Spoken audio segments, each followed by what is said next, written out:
அனைவருக்கும் வணக்கம். ஆர்ஜே பாலாஜி டைரக்ஷன்ல சூர்யா நடிச்ச கருப்பு படம் இப்ப தியேட்டர்ல வெற்றிகரமா ஓடிக்கிட்டு இருக்கு.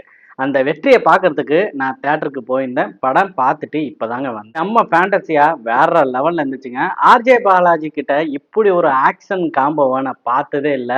செம்ம எனர்ஜியா இருந்துச்சு. படத்தோட direction and screen play writing வேற லெவலுங்க. செம்மையா பண்ணியிருக்காரு. சூர்யா சாருக்கு கொடுத்த அந்த ரோல் பர்ஃபெக்ட்டா பொருந்திருக்குங்க. வேற நடிகர்கள் நடிச்சா எப்படி இருக்குன்னு தெரியல. ஆனா சூர்யாக்கு வேற லெவல்ல இருக்குங்க. செம்ம கூஸ்பம்ஸமா இருந்துச்சு. ஒரு அநியாயம் நடக்குதுன்னா கண்டிப்பா கடவுள் வந்து தட்டி கேட்பாரு அப்படிங்கிற ஒரு விஷயத்த சூப்பரா கன்வெர்ட் பண்ணி சொல்லியிருக்காரு ஆர்ஜே பாலாஜி. ஆர்ஜே பாலாஜி தான் வில்லனா நடிச்சிருக்காரு. அவரோட ரோலை அவ்வளவு சூப்பரா நீட்டா பண்ணியிருக்காரு. த்ரிஷாவும் அவங்களுக்கு கொடுத்த ரோலை நல்லா பண்ணியிருக்காங்க.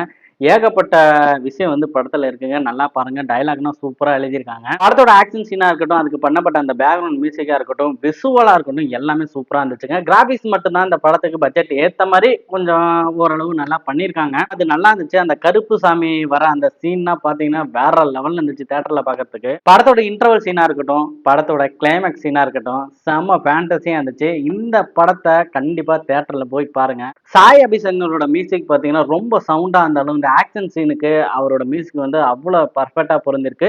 இந்த கருப்பு சாமிங்கிற அந்த சீன்லாம் வரப்ப. ஓகே, இந்த படத்துல கொஞ்சம் வயலன்ஸ் அதிகமா இருந்தாலும், ஃபேமிலியோட தாராளமா இந்த படத்த வந்து பார்க்கலாம். நெறைய சீன்ஸ் வந்து ஒரு மாஸான சீன்ஸ்லாம் இருக்கு. ஒரு சஸ்பென்ஸான சீன்ஸ்லாம் இருக்கு. அதெல்லாம் சொன்னா உங்களுக்கு இன்ட்ரெஸ்ட் போயிரும். கண்டிப்பா தியேட்டர்ல போய் இந்த படத்த பார்த்து கொண்டாடுங்க.